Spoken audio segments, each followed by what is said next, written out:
Christians, I am going live with my sister, Michelle White. And Michelle White, not only is she my sister here, and I met her on TikTok, but she is the author of this book called My Back Pages.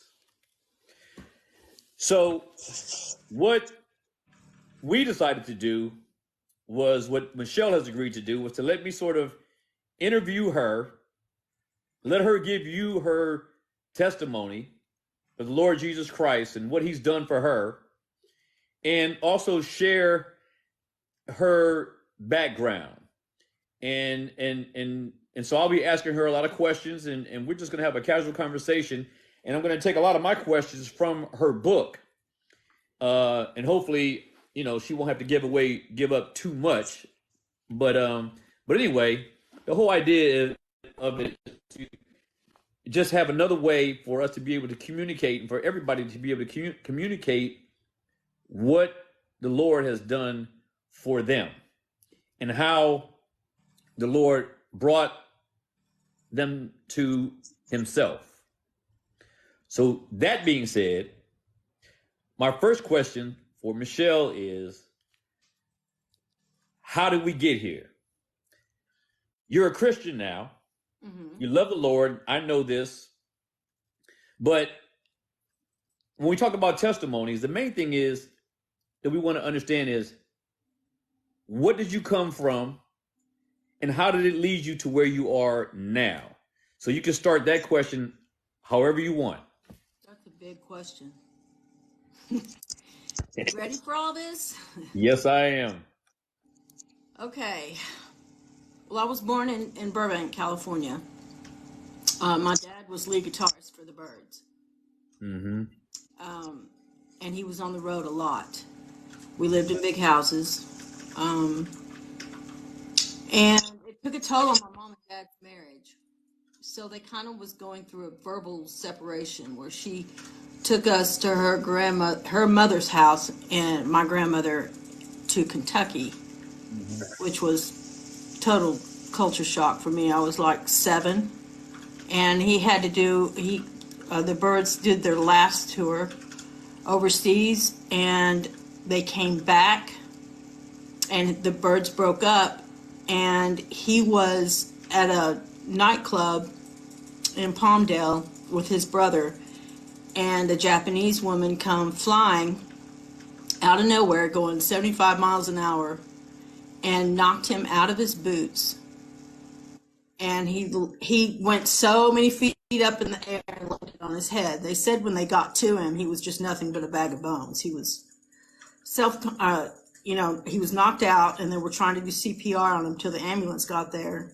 By the time they got him to the hospital, he passed away about an hour later. Wow. Now, how old were you at this time? I was 7. And I'm assuming you have sort of were you there? No, we were in Kentucky at the time, and my mother got a call at 2:00 in the morning that to fly out to LA as fast as possible. And she got out there, and he was passing. Do you recall how it affected you when it happened? Yes. As young as I was, it's funny because I just remember I knew something was wrong.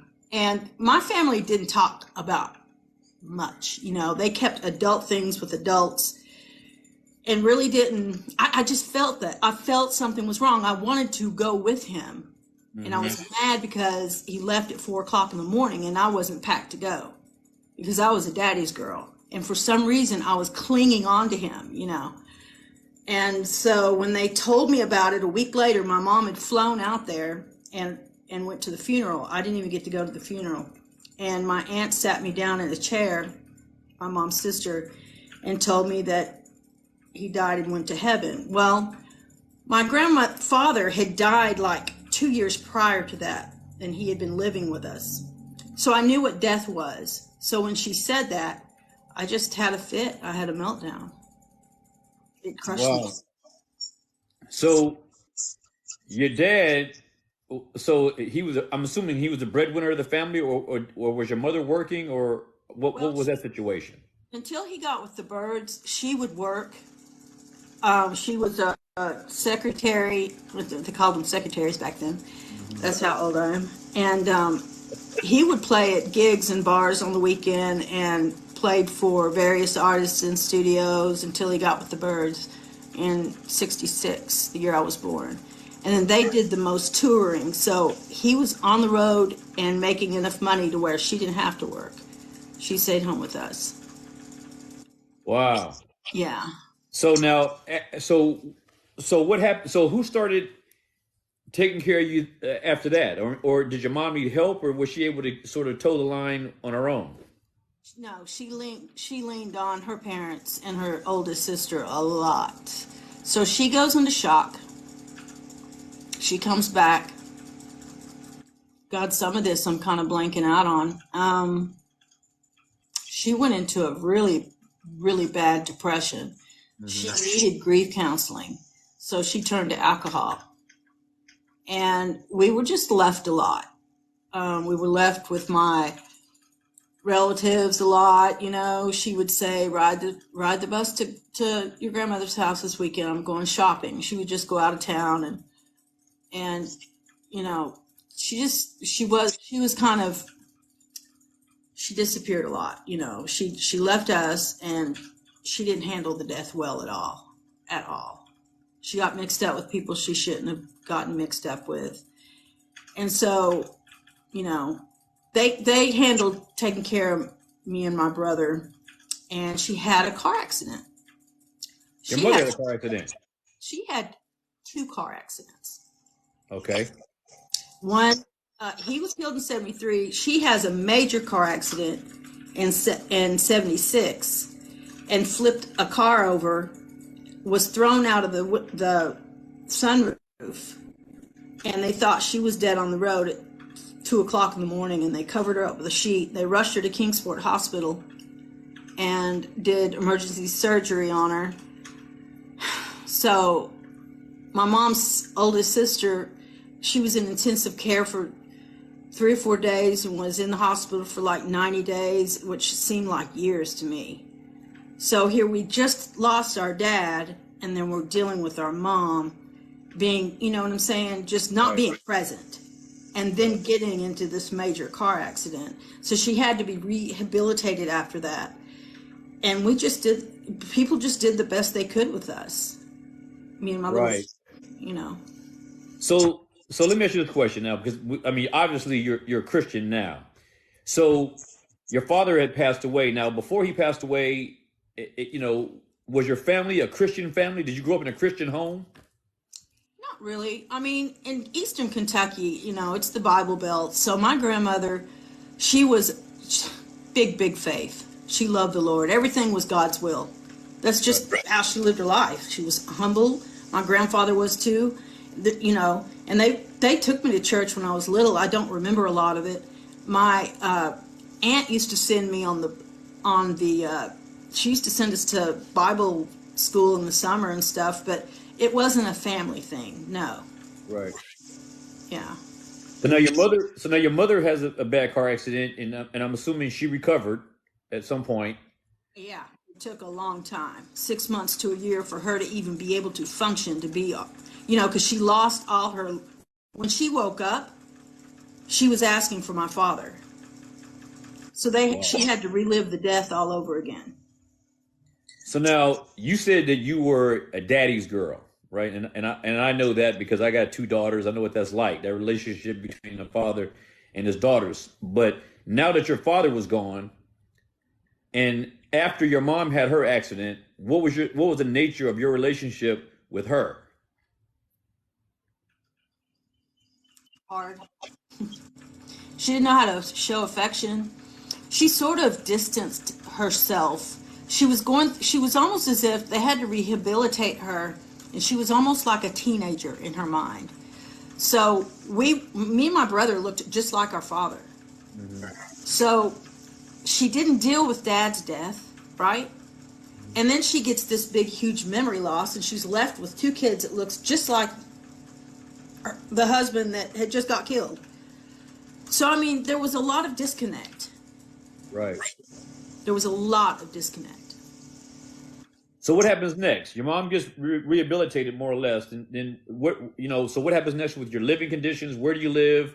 And I guess one question that I haven't asked yet, do you have other siblings that had to go through this as well? Yeah, my little brother, and then they were killed in a car accident when I was 15. Wait, so I read the book, but I think I read the book. So I know what happened, and I'm asking obviously for the benefit of those who are listening. So you lost your father in a car accident. Right. Your mother was in a tragic car accident, but she survived. Right. And then you said your brother, your one and only brother, right? Right. He was in a car accident with who? Me, my mother, and my first cousin was in the back seat. Okay, so there's you guys are in a car. So let everybody know what happens then with this. Okay, so we had came up here to see my uncle. He was in Bluegrass, and their family come up here to Nashville, and we. I didn't want to come. I did not want to come to this trip. I did not. Mm-hmm. I'll never forget it. That summer, it was July, around the 25th of 1981. And I was 15. I remember waking up. Mind you, we weren't in church. I remember sitting on the side of my bed on a Saturday morning before the sun came up. Now, that's unusual for a 15-year-old. Mm-hmm. I get up and I look at my nightstand and there's a Bible. I just had a Bible on my nightstand or dresser or whatever. I just look over at the Bible. Right. And something told me to go sit on the roof of the house. Okay. I was on the top floor, so I was kind of had an attic bedroom. So I crawled out of my window and went and sat and watched the sun come up until it got so hot I couldn't breathe. And I kept staring down at the roof shingles. I can remember it as clear as day. And I was like, God, what are you trying to tell me? What are you trying to tell me? Mm-hmm. And I just sat quiet. Right. By the time I got up, it got so hot I couldn't breathe. I had to get up. I didn't want to leave that spot. I just sat. I just remember sitting there. I don't know how long I was. I was just kind of spaced out sitting there. Right. I crawled back in, went down to the kitchen, and my mom had been on the phone calling around trying to find out where I was. Mm-hmm.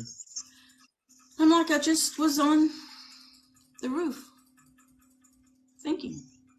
Right. And I had this euphoria. Mm-hmm. I remember looking at my little brother. He was 11, and usually we're at each other's throats, smirking at each other like normal siblings do. And I looked at him and I was like, do you want a sandwich? I just felt so happy, like I just wanted to do something for him. And he looked at me and he went, what's wrong with you? And I just said, nothing. I just felt like the world was lifted off my shoulders and I didn't have to worry about a thing. And my mother and I weren't getting along at all. Mm-hmm. And she said, I'm going to hurry up and get ready if you want, because we've got this counseling meeting at 10:30. Right. It's like, we don't have to go. There's no sense. Go ahead and cancel it. She said, really? Are you sure? I said, yeah. I said, everything's fine. Everything's going to be fine. That's just all I remember, is just knowing that everything was going to be okay. Right. 2.5 weeks after that, mm-hmm. we had came up to Nashville. Right? We stayed about a week, went to the wave pool, went and saw a movie. And that song, Endless Love, that movie, we went to go watch the movie. So the song was playing on the radio all the time. Right. We all got packed up back to Kentucky. She got we drove a new VW Rabbit at the time, 1981. Those were big. In the car is you, your mother, your brother, and who else? My first cousin. He decided to go back with us. All right. So you guys get in the car. So we all get in the car and we're coming back to go back to East Kentucky from Nashville. It's about a 5 or 6 hour drive. Right. And we get ready to go back, and we're just driving. I just remember getting really sleepy, and me and my brother had been arguing about a t-shirt. We stopped to use the bathroom. They switched sides. My brother was sitting behind her on the driver's side. I was sitting in the passengers. My cousin decided to sit behind me.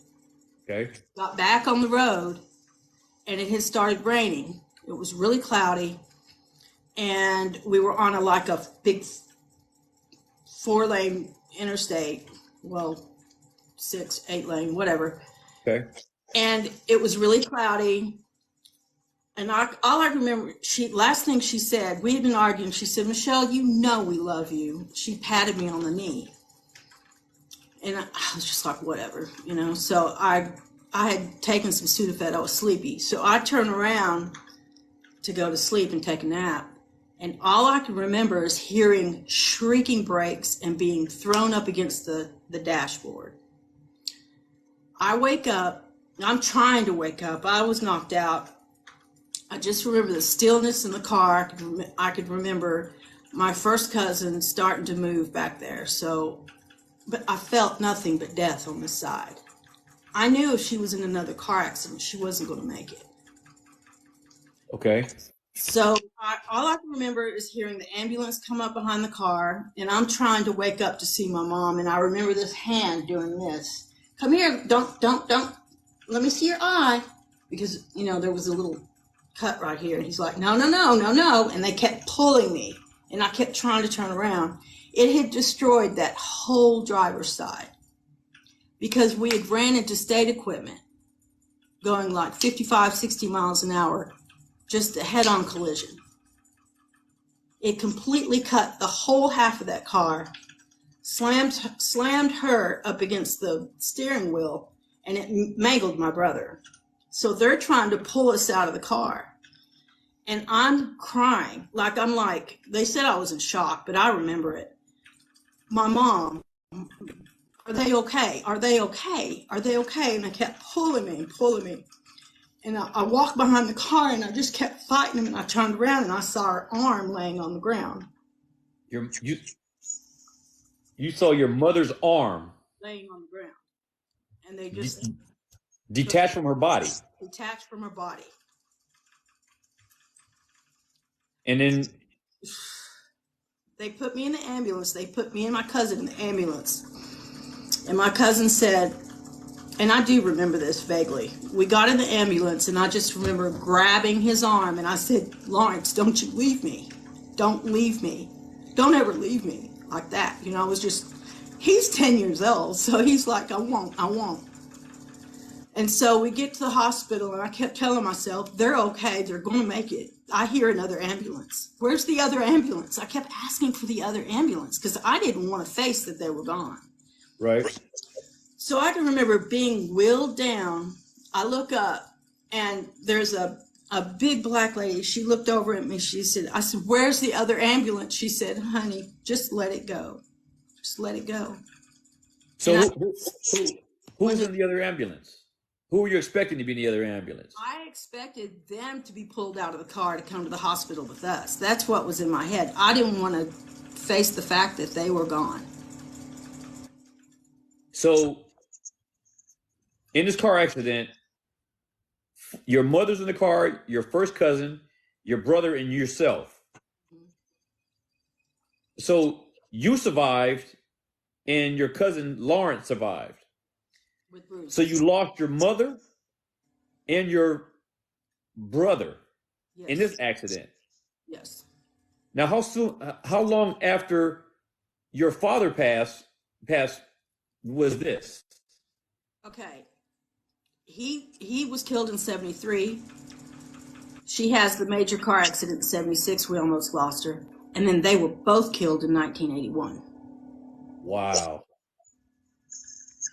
So both parents are gone. Your one and only sibling is gone. Yes. And you were in the car and you saw this. And at this time, how old are you now? 15. So by the time you were 15, your mother died, your father died, your brother died, and you're the lone survivor. Yep. Left behind. That's what it felt like. I was just left behind.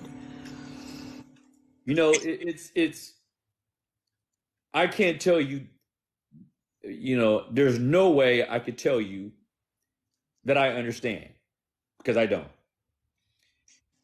And I know that when we look at people and we have these relationships, and we can develop ideas about a person without, and we can develop ideas that may not necessarily be positive.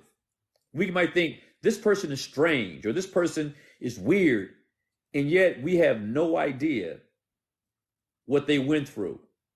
Right. Now, for those of you guys who just got in, I'm interviewing Michelle White.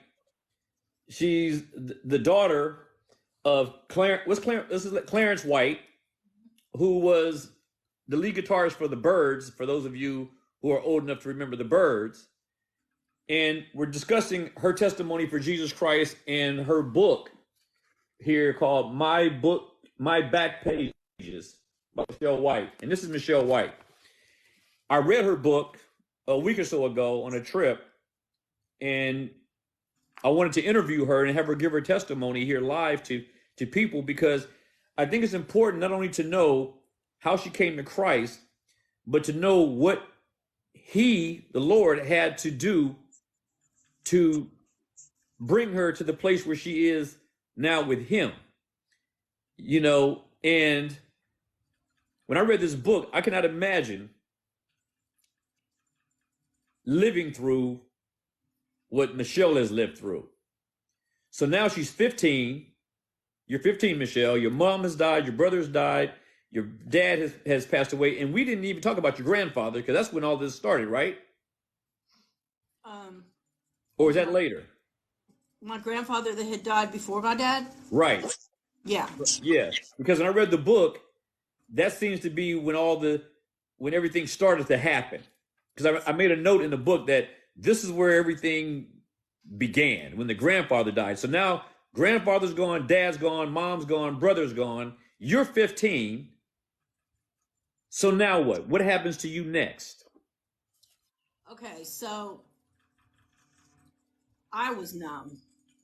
And I remember it was summertime, and by fall I was guilty for watching the leaves change because they weren't here. I was feeling all these grief feelings and waves of sadness and grief, but I didn't understand them. I was never even so much as given a book on grief. Like, no counseling, nothing, just comments like, they were worried about me. I had no choice but to live with my mom's sister. Mm-hmm. We really didn't get along. We weren't close. So I ended up just setting up my little bedroom and shutting the door. I hung pictures of them up all my windows, and I would listen to albums for hours. I kind of dealt with it as best as a 15-year-old could deal with it. Like, I don't remember ever really being angry at God, but I was. I didn't want to be, but I was like, why couldn't I have been gone too? Why couldn't I have went with them? So your thing to God was, why did he? So you had what most people refer to as survivor's guilt. Is that a good assessment? Bad. Yes, I got bulimic. I rebelled. I started drinking. I started sneaking out of the house. I didn't want to live there anymore. I wanted to go back to my roots. I wanted to go back to California, to my grandmother's house, my dad's mother. I clicked with those people because that's what I knew before my dad was killed. So that's what and they wouldn't talk to me about it. They didn't really know what they were doing, to be honest with you. Right. And being in the mountains of Pikeville, you know, I don't know if you're familiar with that rural area, but there was nowhere to get me counseling. And they were more concerned with my mother's estate than they were for my mental health. They kept saying, if you keep making, you know, because I was going through this bulimic thing where I was making myself purge for a year. And they would tell me, you need to stop that because it's going to cost a lot of money for us to send you to a hospital for that. So you just need to stop it. Now let me interrupt you for a second, Michelle, and ask you a question. So let me ask you a question. You obviously had some tragic experiences in your life, right? And now you are a Christian. Now, one of the things that I always do when I'm talking to people about the Lord, whether it's on social media or whether it's in life, you know, I always try to make people understand that being Christian is a difficult life. Now, let me ask you a question regarding that. What do you consider to have been more difficult, your life prior to becoming a Christian or your life after becoming Christian? My life, period. Really. But now that I know who I am in Christ, the last 3 years have been a really big, man, let me tell you, when he has scooped me up and given me rest and kind of tucked me under his wing for the past 3 years, and I've had the urge to learn as much of the Bible as I can, then I'm obsessed with it. Right. It's like it's come alive to me. It's now a history book, you know, and I'm so thankful to be under my pastor learning because he pushes us to learn. He teaches us, you know, he tells us what books to buy and how to study and how to define words. So let me ask you this question. So one of the ladies online, Jessica, you might see her on the screen. I think you can. I'm not sure. But she says that back in the day, people weren't concerned much about mental health, especially dealing with tragic loss. And what I want to ask you, and maybe Jessica, you could probably write in and ask too. Do you feel that has changed? And if so, do you feel that the measures that are being taking place right now to deal with tragic loss, do you think that they help today? Do you think that the methods today would have helped you then? Yes, just to tell me what I was feeling, why I was feeling. And I finally broke down after being on drugs and bad relationships, and I can't tell you the times that I fell into my own sin and ate rocks. Like, I can't, countless times for years. I went to a psychiatrist a few times, and I was in and out of the revolving door at NA and AA. That's a whole Oprah show. I don't even think we have time enough to go into that. It's very important, though. Right. It's very important, my story. And I need to pick my story up, you know, suicide attempt, rehab attempts, blah, blah, blah, blah, blah. But had I had, at the beginning, at least just someone to look at me in the eye that wasn't biased and talk to me. Right. Get me to journal. Teach me how to cope with what I was coping with or why I was coping. I didn't understand why I was having these feelings. So, go ahead. So let me ask you, I'm going to ask you a hard question, and it's up to you to decide if you want to answer it or not, because it's your story. All right. Like I said, I read your book. Most people here that probably haven't. Now you mentioned suicide. Mm-hmm. When I read that part of the book, I was like, so let me give you an example before. Let me set this up before I ask you the question. I've heard of many people, and all of us have, where people have tried multiple times to, depart of their own accord. Yeah. And it used to like in an immature way strike me funny because I'd be like, well, if you're really trying to do it, then how many times does it really take if you really want to do it, right? This was me speaking like an idiot, Right. Yeah. which I can do occasionally. But when I read what you did, I was like, this lady wasn't playing around. I was not playing around. So if you are willing, please share what happened, what led up to it, and what you did. Okay. And this is this is a huge part of the staple in my faith.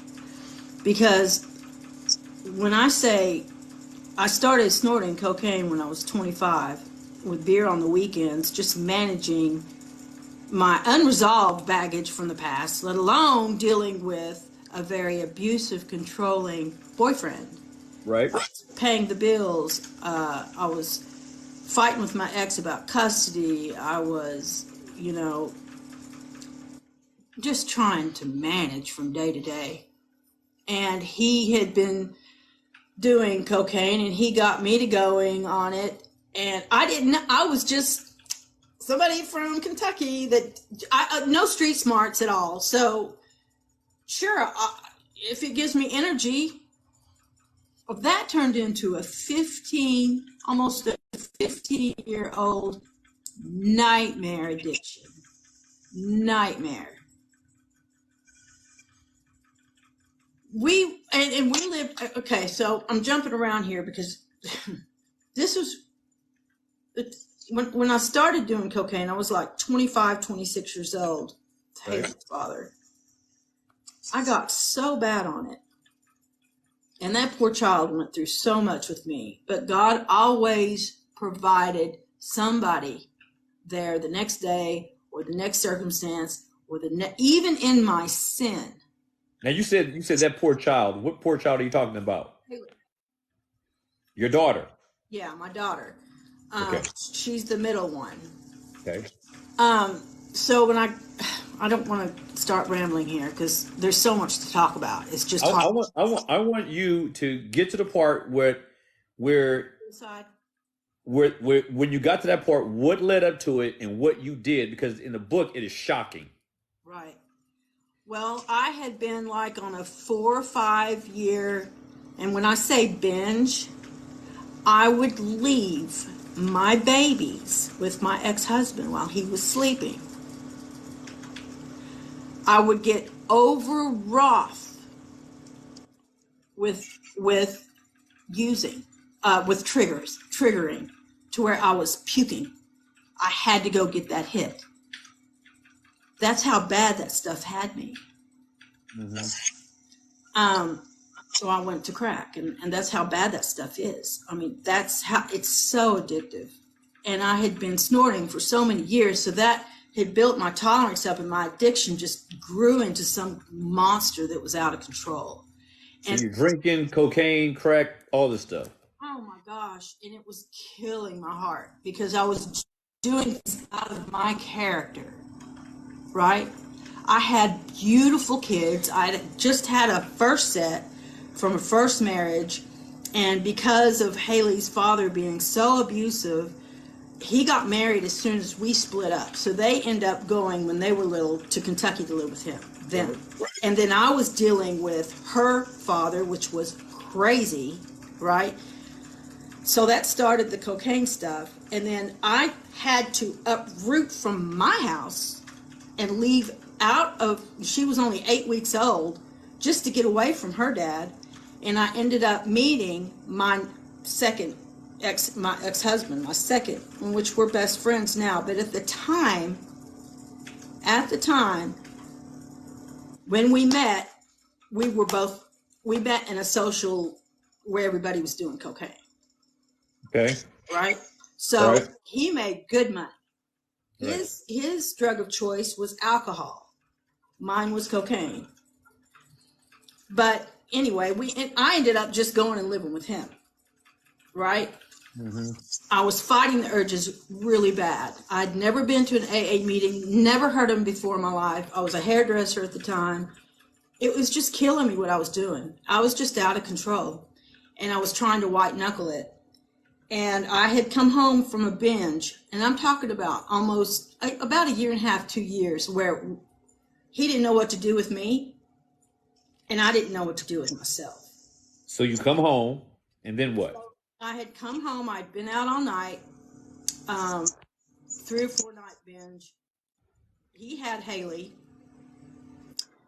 and she was like 2.5 years old. I come home, and he used to get violent with me, and I was scared to death. That's what made me not want to come home. But I didn't know what to do with my habit. I just did not. I was out of control. So you come home. Does he get violent? And I told him, I said, and anybody that's ever used cocaine, you go into a really bad depressive psychosis when you come down. And I went into his bedroom and I was crying. I was like, Mark, I don't know what to do. I said, I've heard of something about AA. Somebody was telling me in the shop the other day. I said, I don't know what, you're just blah, blah. He went off on me. I was like, look, Mark, please go to meetings with me. He said, no, out, out, out. And I said, no, don't do this. Like, I'm just screaming. I'm trying to contain myself. Haley's she's only 3. She's in the living room looking around the bedroom. I was like, go in there, Haley. Do not kick me out of here. I am not leaving my daughter here. That was it. That took the toe for me. He said, out. So I start crying. I start walking around. I was like, I'm going to end it here. I'm killing myself. He said, don't make a mess. That's all he had to say. So you tell him you're going to kill yourself, Yeah. and he tells you don't make a mess. So I walk over to his dresser, and he's an ex-Marine. He had a hunting knife about this long, stabbed down into a big bowl of pennies. I walked up to the dresser. He walks up behind me and does this. Pushes me, because he used to beat on me. I took that knife and I went. Phoom. All I remember is just getting really dizzy. I remember seeing the blood just splurting around the room. You jabbed it into your arm. I almost passed out. You jabbed it into your wrist. I almost cut my hand off. I've got a scar all the way over here. He said, oh my God, what have you done? He ripped his shirt off. I'm laying there. I was thinking, what do you think I did? I'm done. I've lost too much in my life, and I'm hopeless. It's over for me. But it was his mouth, his bullying. I couldn't take it, and I was done. And I had the thought of God in my mind as I was doing this. But I said, oh, God, I'm tired. I can't do this no more. I can't. So that's So I lay down, and I just remember feeling this rush. I guess I was just losing so much blood. And he took his shirt, he wraps it around my arm, and Haley, go in there. And he's able to call the police. They came and got me. Took me to Nashville. I'll never forget the pain. They said, had I came 1 hair width, I wouldn't have made it to the hospital. So looking back, I knew that God wasn't done with me yet. I might have been done, but no, he wasn't done with me, right? Looking back and putting everything together now in my mid-50s, I'm able to count it. I don't want to say count it all joy, but it's worth more than gold to me. I think that you can count it all joy. And let me say this, because one thing that I can't stand and you know this, you've heard me plenty, you know, one thing I can't stand is when Christians tell other Christians that we are not in tribulation. Oh no. When I read your book, I don't, from the time you were 7 until close to your 30s, all I saw was tribulation. Yeah. The anguish, the pressure, the affliction, the betrayal of your soul. And this is all going on. And for people to say, no, the tribulation that's going to happen is a 7-year window period in some future time where Christians won't even be here. So what you're going through now is not tribulation, is what they're telling you. Yeah. So what I'm telling you, sister, is that looking at the thing, and there's no way in this life we can get through everything your book says, because I've read it. It's insanity. So for you to be here, willing to say and share what you are sharing, I commend you, sister, because it is hard to go through these things, number one.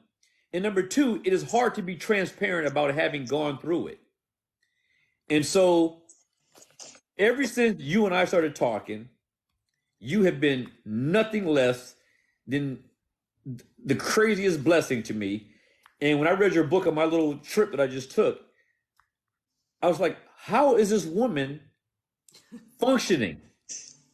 Tell us, how are you doing it? God. When people look at me, and I've told them, you know, isolated times in my life, I've had to tell them where I came from and what happened to me. They look at me, they're just stunned with a glazed look. How did you? It wasn't me. Left to my own will of the flesh, which is the bondage of sin. Even when this is the thing, and it's hard for me not to lean into Calvinism and tulip in the perseverance part, because even in our worst sin, if he's not done with us, he's not done. You can't tell me that when it's time for your day to come that you are to stop breathing, that was not appointed by God. It's just not. He's the author, he's the finisher. This is the only thing that makes sense to me. So let me ask you this question. There are many people, because even when we get done here, this exchange is going to get put out there, not just here, but in other places, as we talked about. People hear your story. What would you tell somebody having gone through what you've gone through? What would you tell them, not knowing anything about their religious history or anything like that? What do you tell them to do to get through this? What do you tell them? Well, the first things that come to my mind is, the Bible even says this, and the program tells you in AANA, it's 1 hour at a time, it's 1 day at a time. Reach out. If you do have faith, hang on. Hold on. Hold on. Just hang on 1 day at a time.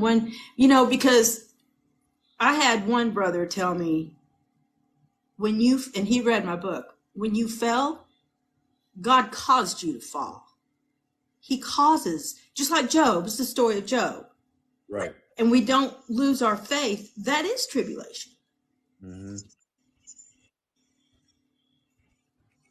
And so when people hold on, what are you telling them to hold on to? Hold on to just to the moment, and just instead of, there's so many factors that play into this though. Why are they depressed? Environmental, relationship? Are they around toxic people? Are they doing any self-care? Do they know who they are? just simple, basic questions. So let me ask you a question. Can you point to when you came to Christ? Can you point to that day or that moment or that hour, or can you point to that? And what did that look like? Well, when I was 15, I went out, after the accident. I was pretty fresh after the accident. I went out to my aunt's house, my dad's youngest sister, and they were in church out there in California. And I wanted to get baptized so bad because they just seemed so happy and peaceful. And I wanted that, So I got baptized, but it just kind of left me confused because, here's your brand new Bible and you got baptized. Here, it's like, here's your key ring and your pen. Yay. Then what? Right. It was meant to be. It was my wanting to know God, my knowing that He was there. I felt His sense. I sensed Him. But there wasn't like I'll put it to you this way. You have a lot of people today that'll say they came to Christ when they went to a church and there was some emotional moment and there were these altar calls and you go up to the front and you say a prayer with the pastor and then you go off to a back room somewhere and they give you tracts and, depending on where you go, they may try to get you to speak in tongues or something crazy like that. But so what I'm asking you is, was your salvation, was your conversion, was it in a moment or did you see it as something that was progressive over a period of time? How do you describe it? Yeah, I find it as, I find the call on the roof when I was 15. I felt that sense and that power from Him. And then after the accident, still seeking, right? Right. And then during addiction, I just felt like I was too far gone for God. Mm-hmm. But I still felt I knew He didn't leave me. But I was just disgusted with myself because I just couldn't hold it together. I didn't know how to have a life like I really did. That's how I felt. So it progressed on, and it just feels like it's sort of cycles that built over the years. I went to AA and NA, and it wasn't God-based. It was more like, as soon as it was good, it's good to pick you up off the floor and get you on your feet. But as far as sticking around those walls, they're great for a little while, but I wanted spirituality. Mm-hmm. What did you think spirituality was? What did you think spirituality was in your mind at the time? Just a relationship with God. I just didn't know how. I didn't have any mentors at all. So, where this faith came, I don't know what to tell you. Like my mother, she believed in God, but she never read the Bible, It just wasn't read. It wasn't adhered to. Nobody was going to church. We were just sent to Sunday school to get out of their hair. So, I didn't have any mentors. So where was this presence coming from? Mm-hmm. Over all these years. And then I finally, we can't leave this out. We can't leave this part out. Tell it, Michelle. So I'm a mess after the suicide. I'm running around with a bandaged arm on the streets, still using drugs. The arm heals a little while, a couple years later, I'm just in and out of rehabs. One morning, I had been out all week. Everybody had left 3 o'clock in the morning. The sun started to come up. And the dope dealer that I was usually hanging around, I felt safe with, was laying on the bed, counting his money. He had just stacks of cash in front of him. Really overweight dude. He's very tender-hearted, but he's very quiet. He just dealt to make money He didn't put up with no chaos in his room. And, he's just dealt to, just left you alone. You were safe to smoke there and you could leave. Well, And sun's coming up. And he's your drug dealer. Okay. He's my drug dealer. Right. The sun's coming up. And I'm over there in the corner sitting, just sobbing, as quiet as I could. And I guess he heard me. He said, "What are you crying for?" And I was like, "Are you kidding? I'm going to die like this." I said, "You see me went to rehab. You see me come back. I always end up drifting back in here." And he said, "Yeah." He said, "I used to be addicted too. Really bad. Now I'm addicted to making the money." He said, "And I got really paranoid one time and I almost shot somebody." He said, "Can you get me a cup of water?" And I said, "Sure." So I got up and I got him a styrofoam cup of water and I carried it over to the bed and I look and he's got a Bible laid out in front of him. Your drug dealer breaks out a Bible. And I promise. He's got this Bible in front of him, and he a big dude, and he had this Bible open. He said, I just kind of glanced down. I put the water on the end table, and I just stood there, and he said, "Do you believe in Jesus?" Yes. Your drug dealer asked you if you believe in Jesus. Now, it's so awkward. And tell everybody what happened next. So I said, "Yes, of course." And he started reading John 9:1-13. And I just remember standing there listening. And I said, "Could you read that again?" He read through it again. And I had my eyes closed, and I just pictured Jesus in a cloak walking out of a doorway. And as soon as he got to the end of that verse, it says, and they called the man they called was Jesus. I remember opening my eyes. I looked outside the door, the motel window, and I said, "I will never have to use again." And have you? No. Never looked back. Never had a using dream. So the last person to see you use was your drug dealer, and he was the one who opened up the Bible and recites John chapter 9:1-13. Yes, sir. Your drug dealer. My drug dealer. Now let me say this real quick, because I've been watching some of the messages and I've been reading the messages, the notes from Pastor Mike Lewis. I don't know if you know him or not, but he's a brother that's been commenting here, and I love what he's been saying, because he says he says the problem with churches today, there are no mentors. And he is so right. Churches today don't give a crap about anything, excuse me, everybody, but they don't. Generally speaking, and I'm not talking about all churches, I'm talking about most of them.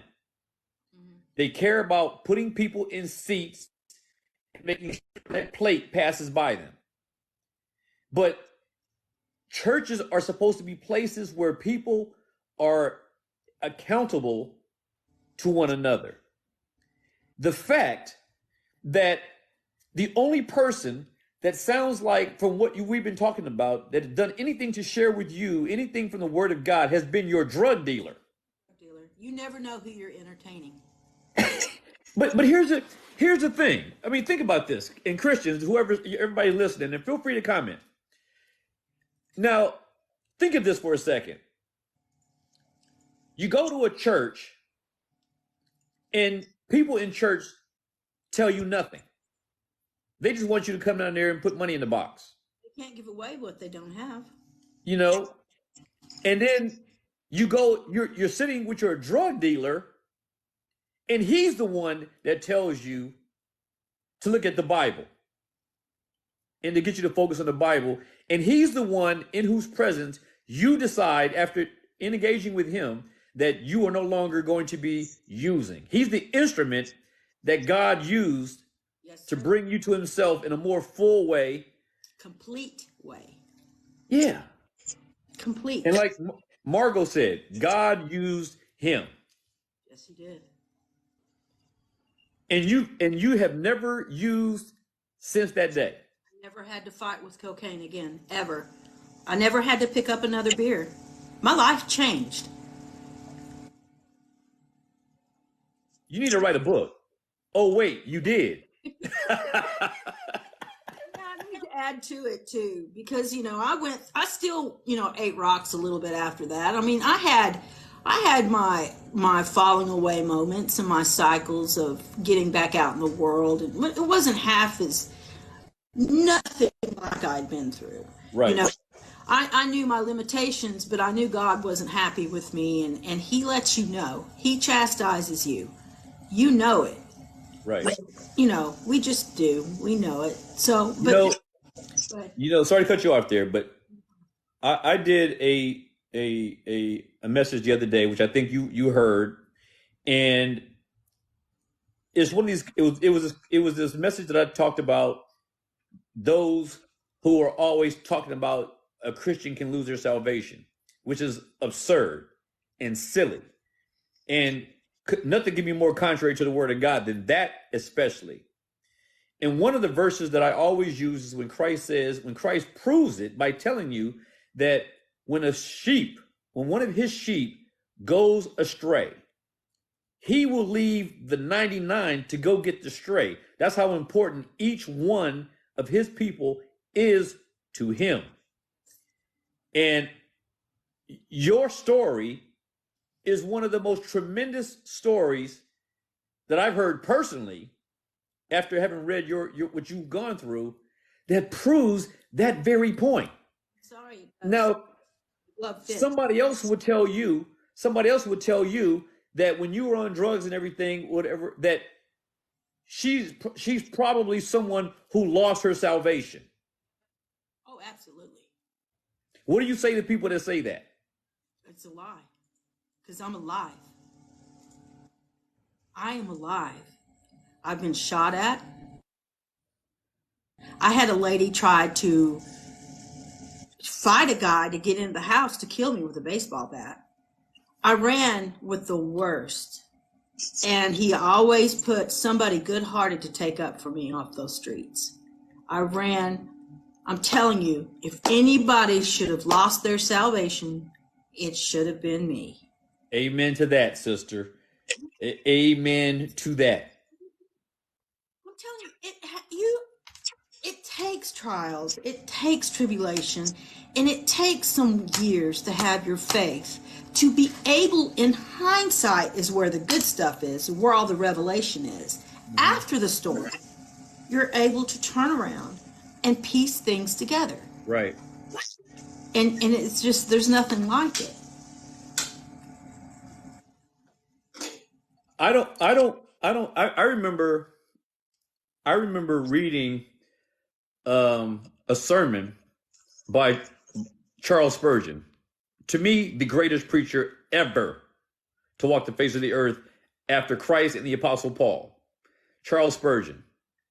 And he said, and he was doing a sermon, and he was preaching on God's election and God's reprobation. And one of the women in the congregation, and they called the preachers at that time, they called them governors. She goes, "Governor, I don't understand how a good God could send anyone to hell." And he looked at her and says, "Lady, I don't understand how a good God can let anyone into heaven." What do you think about that? What do you say to people about that? I agree. If he was fair, he would send us all to hell. If he went strictly off of fairness in terms of justice, we would all perish in our sins, right? Yes, absolutely. Now you said that you wanted to bring up something out of First Peter. Before you do that, I want to ask you if that's not the passage. What is your favorite verse in the Bible? For lighting it up a little bit, lightening it up a little bit. What's your favorite verse in the Bible? Romans 8:29. Go ahead and read it for us. Because it of course, I learned under a pastor who really pastors. He knows how to pastor. But in teaching in the depths of predestination, it helps the believer put the whole story together we are his workmanship. It helps put the whole tapestry together. So, for whom he did, I know it by heart, for whom he did foreknow. Let's go. Hold on. Of course, my mind goes blank on the camera, right?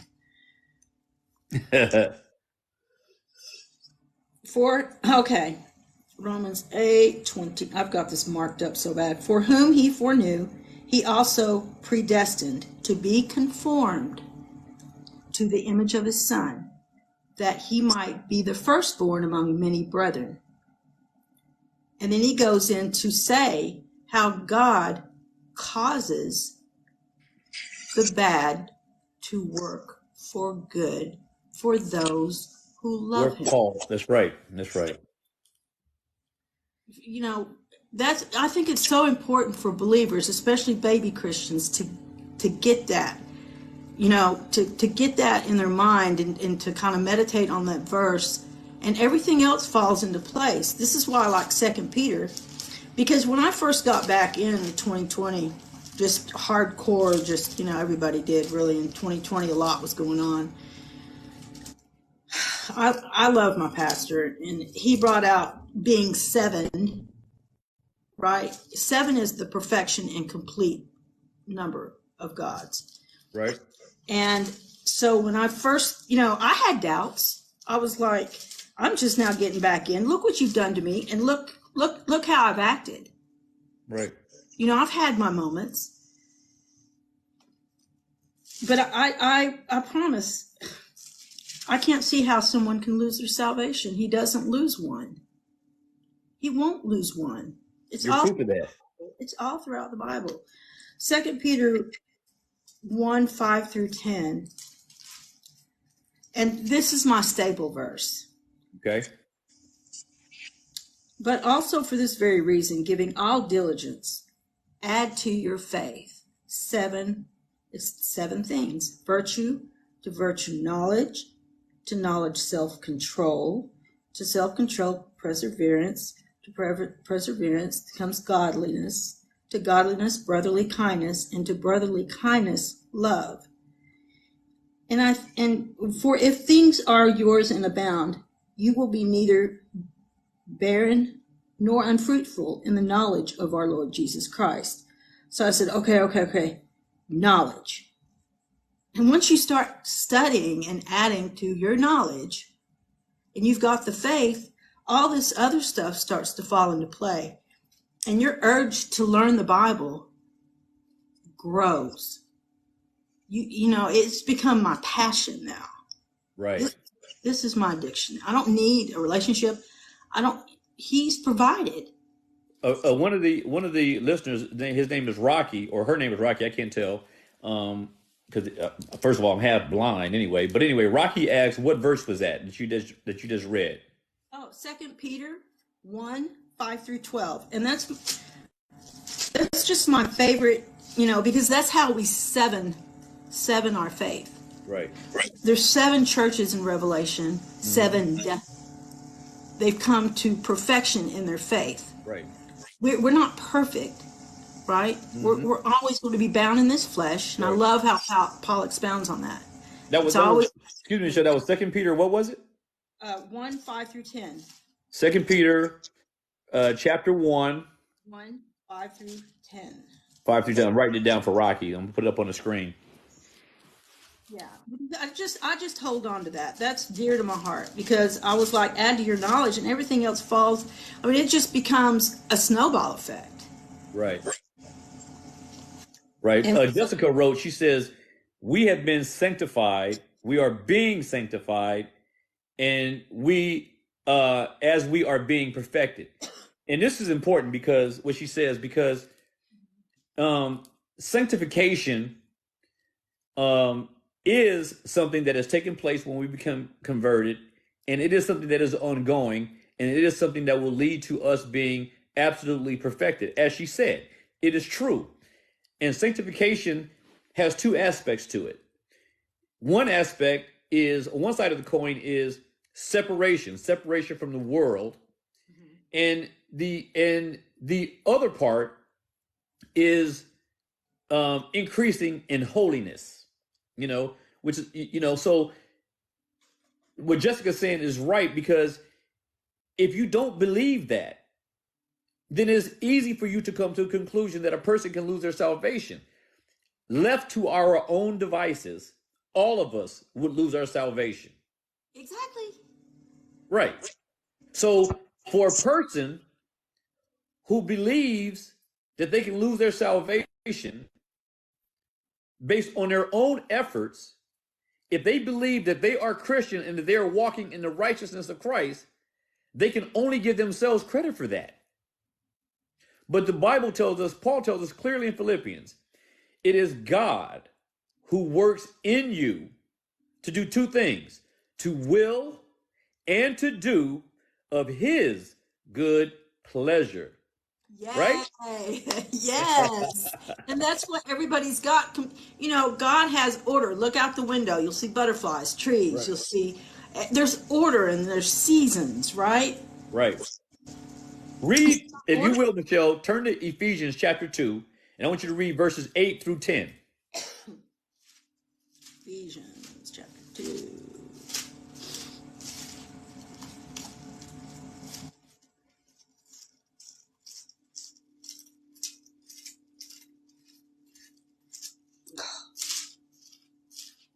You got it? Almost. Ephesians chapter 2, 10. Verse 8 and 10. 8 through 10. Okay. I love Ephesians. For by grace you have been saved through faith, and that not of yourselves. Okay. It is the gift of God, not of works, lest anyone should boast. For we are his workmanship, created in Christ Jesus for good works, which God prepared beforehand that we should walk in them. God prepared beforehand even the works that we are to do as Christians after we've been saved. So we've been saved by grace through faith. And then we are now God's workmanship, created in him unto good works that he works through in and through us in this world. And that is how he governs this world. That's how he governs. This is how he governs. And it may take you forever to figure this thing out, but once you start, and the big thing for me too was to try to unprogram the free will thing, because I just didn't understand. What do you mean we don't have free will? There's no such thing as free will. What is free? It took me a while to get that. But I go back to my grandmother, man. She used to look at me and say, and then she would be like so humble, you don't question God. Right. Everything is of his will. And she was old regular Baptist. So now we'll wrap it up, and I'm letting you have the last word. What is your last word to everyone listening here who has heard your testimony and who will hear this after I get done with this? What is your last word to us now? What do you want us to know about you? What do you want us to know about whatever? Tell us. I guess the highlight of this story is you never know who you are entertaining. Messengers can be people. And that guy, he knew what he was doing when he said, "Get me the glass of water, please," and read that verse to me. You can't tell me he didn't know what he was doing. what do you think the water was for? Why did he ask? I don't know. I mean, they talk about the water and Holy Spirit aspect. You know, he could have been, who knows? The guy was so quiet, but he had to know what he was doing. I Mar- just, you know, Margot Bird, she says that it was God that was there. You know, there's a passage in 2 Corinthians that talks about many of us have entertained angels unaware without even realizing that we've done it. Yeah, Joshua just mentioned it. So, and you know, it's almost like, you know, they can take over somebody for a minute and speak to you using that person as the agency, the agent through which God communicates his blessings to you, indeed. you know. But you know, I could not have been more blessed and honored than to have you be the first person I interview. So Oh, I want to thank you, my sister. I love you dearly. And people don't know this, but in August, you and I are going to have some fellowship together. I'm coming to Nashville to see you. And my brother Joshua here, I went to see him in Knoxville, Tennessee. So one of the things that we're trying to work out is that for all of us to go to your church in August when I come out there to see you on August 3rd. yeah, we can. So I can't wait. And you are I'm hoping that everyone who is listening was blessed as at least as much as I am. The name of the book for everybody who didn't catch it, is Michelle's book, My Back Pages by Michelle White. So My Back Pages by Michelle White. It's a short book, it's a quick read, but it's heavy. So Michelle, thank you. May God bless you. And I look forward to continuing with you on the battlefield of faith. Yes, sir. God bless you. And you know what I always say at the end of my messages? Do you know what I always say? Be provoked and be persuaded. God bless you, sister. Let's go. Much